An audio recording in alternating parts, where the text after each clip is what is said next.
I miss my dad, but I don't. I was such a daddy's girl. It was always me and my dad, my everything, my rock, my world. But then one day, that's when everything turned black. My dad was also abusive, but I haven't talked to him in 6 years. Until we had a conversation, but one conversation still doesn't change the way I feel about him now.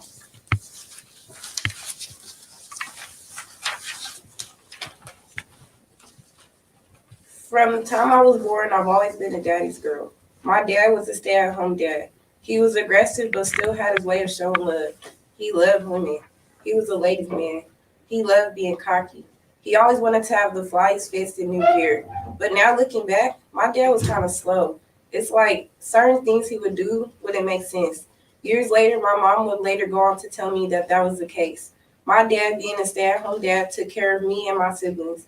We had chores to do too, but he cleaned at home, take us to the store, run errands, take us to school, and anything else that needed to be done at the house when my mom worked. Unlike my dad, my mom worked for everything she got, while also taking care of me, my siblings, and my dad. She was my mother and father. My brother, 16, a year and a half younger than me, was more of a mama's boy. Sensitive but thoughtful with a good heart. Never been the fighting type, but he was always getting into trouble at home. He never got into trouble outside of home, though. At school, he's friendly but antisocial. My brother just wants to get along with everyone, he once said. Even getting made fun of for his weight, he was still nice and friendly. He never let anyone change who he was. Growing up, my dad never really taught him how to be a man, how to fix things, how to be tough. My mom and dad divorced when I was 10, but even after they separated, my dad would always call. Some calls ended with me crying. My mom noticed and asked me what he was telling us. But not too long after, not too many phone calls of us talking to him, he stopped calling. And up until last year, I haven't heard from him since. But I finally heard from him from my brother's phone. He had finally got a hold of one of us and called. I remember I had been longing to talk to my dad. I craved attention from him. I wanted him back in my life so bad. I would think about him whenever I get into trouble with my mom. Now was the time for me to finally talk to him, to hear his voice. I remember having dreams about him and imagining that he was still calling and we were still talking. But this was real. This was really him.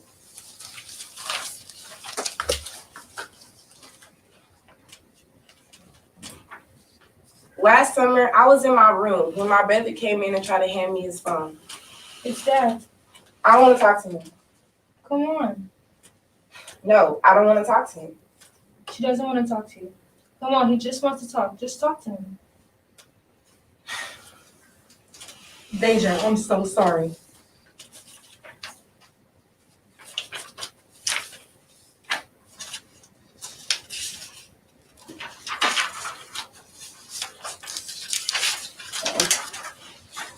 The words I thought I'd never hear him say, finally starting to own up to his actions.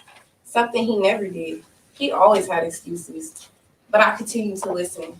I felt so angry because his words couldn't take back all the years he missed of me growing up. What hurts a lot is that he couldn't even call, couldn't even check in or ask how school was, or even send $1 for a loaf of bread, or try to be a part of my life. What about sending money for the things me, my brother, and my sister needed when my mom was struggling? What about when times was hard for us? What about sending money for clothes? It made me feel not wanted by him. And I think that's what hurts more. You can't pick up the phone and call your kids. If he really wanted to talk to us, he would have been called. That's exactly how I felt. All the years he missed in my life, my first boyfriend, my first period, my first job, my first time going to high school, and even middle school.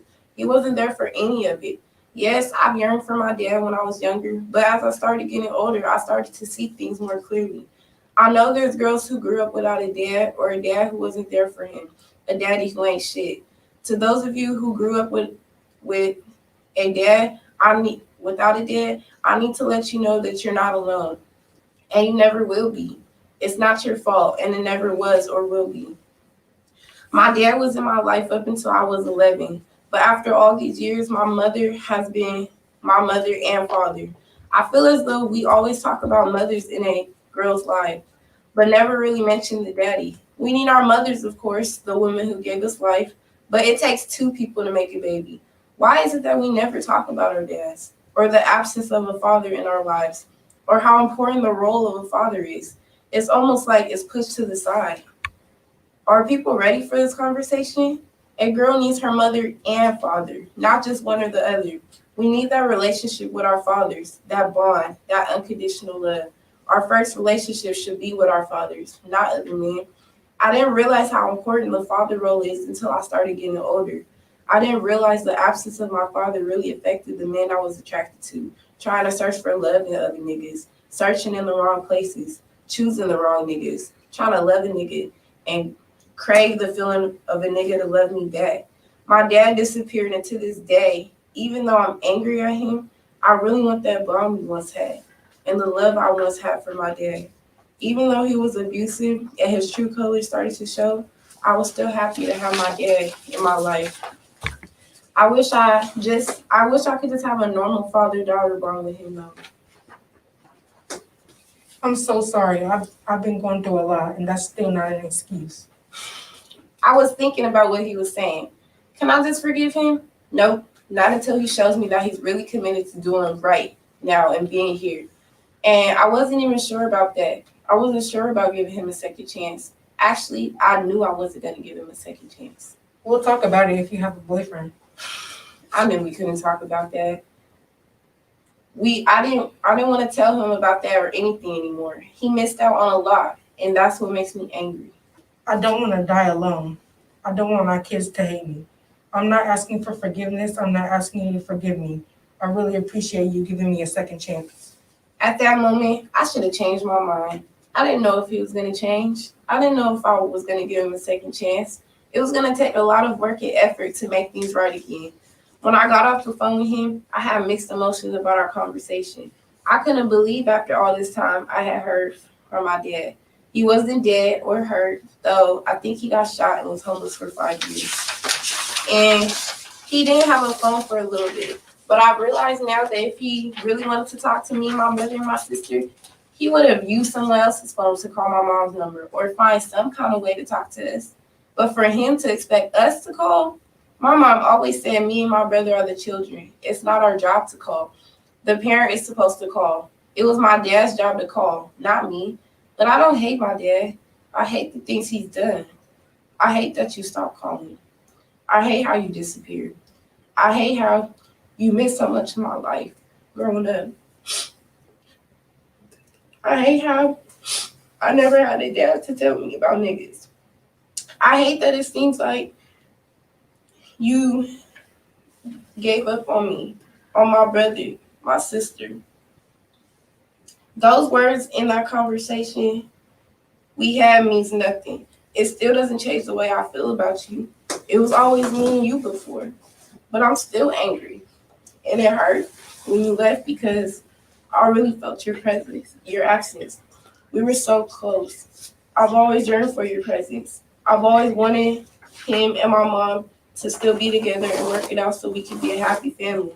But I started finding out the truth and seeing things for how they are. There's still a lot of questions that I want and need answers to. I don't really know if I want to talk to him again. It felt weird knowing that he might start calling. I didn't know if I want to talk to him. It's crazy that I had gotten used to him not being in my life or calling. Give him a chance. If he wanted to talk to us, he would have been called. Now he's senior in high school, about to graduate. He'll miss that too. It's nothing new. I just wish he would step up and really make things right. But after that and another conversation on video chat, he's never called again. Never heard back from him. After everything, I've realized I was no longer a daddy's girl. I feel like a girl without a daddy. But I'm thankful to have a father figure in my life, as I know not every girl has that in her life.